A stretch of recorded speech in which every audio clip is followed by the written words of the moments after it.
Hey, this is number one of our movie recap, and what should we call this?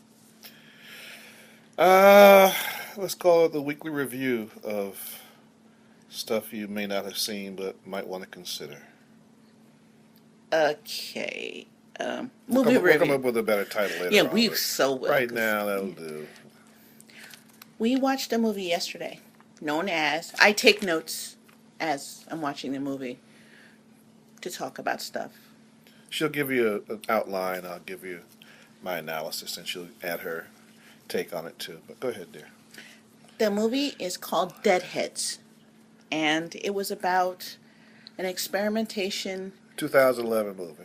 Yeah, an experimentation where they basically kind of reanimated dead people, recently dead people, and used them for military purposes to be like secret soldiers because you can shoot them. They're already dead and they can run a little bit longer.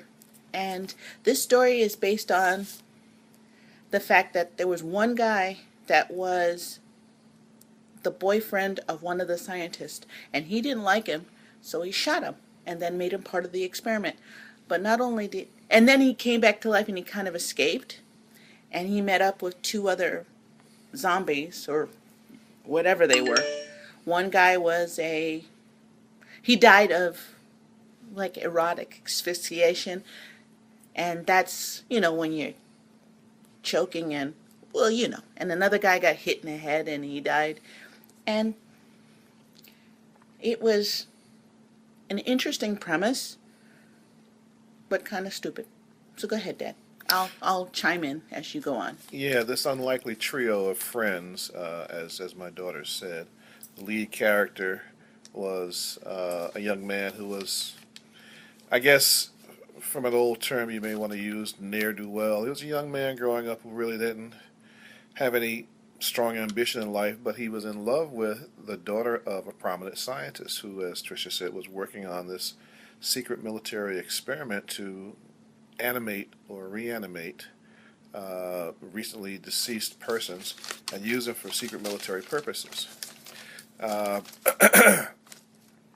the lead character, though, since the father, the scientist, didn't really like him because he thought he was not good enough for his daughter, what he did was he shot him in the head twice and put him into the experiment. Never bothered to mention that to his daughter.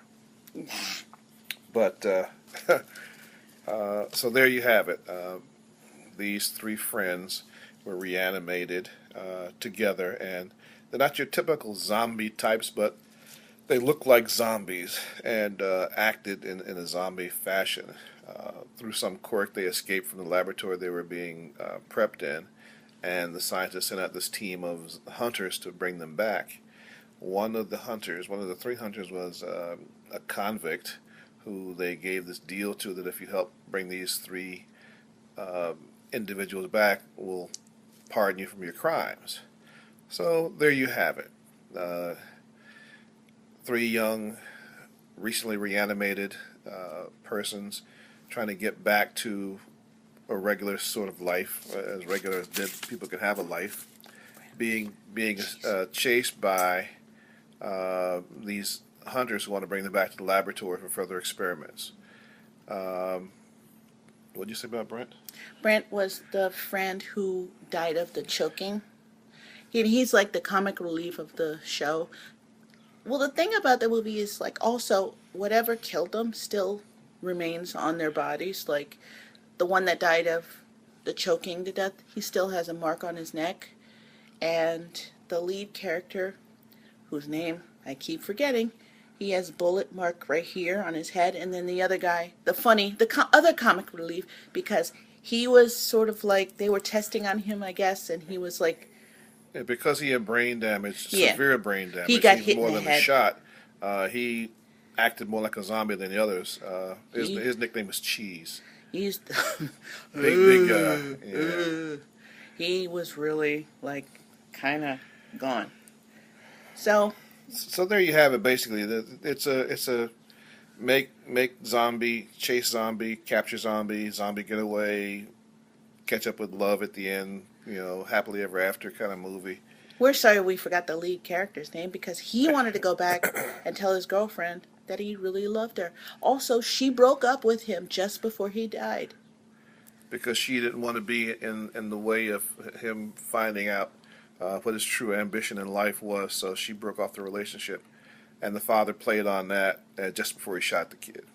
Yeah, he didn't know she had broken up with him. He just didn't like her. He just didn't like him, so he shot him. Then there was a reunion, and then a high school reunion. He goes back as a zombie.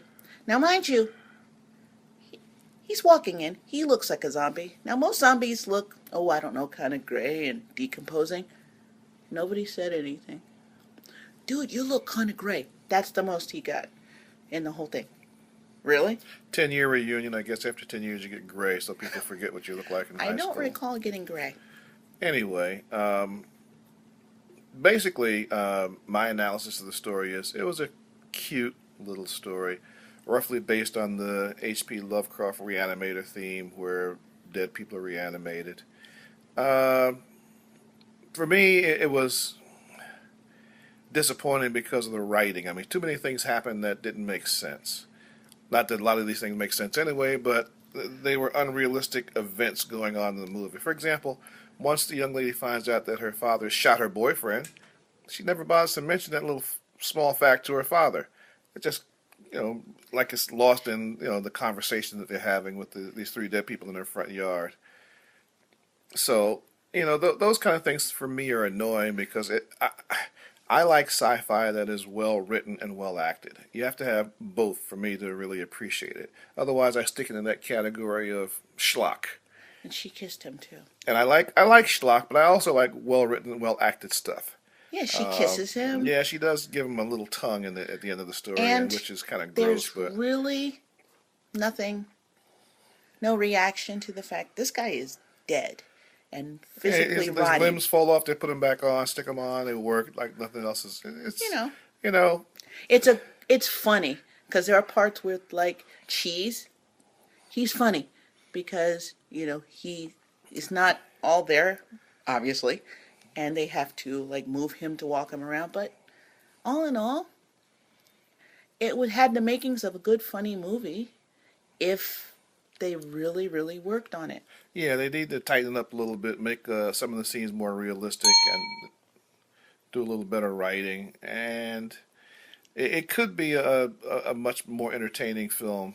I mean, it's worth seeing once, but again, after that once, don't go across the street to see it again because you'll end up like a zombie. Yeah, you'll you may as well want to shoot yourself in the head after seeing it more than once.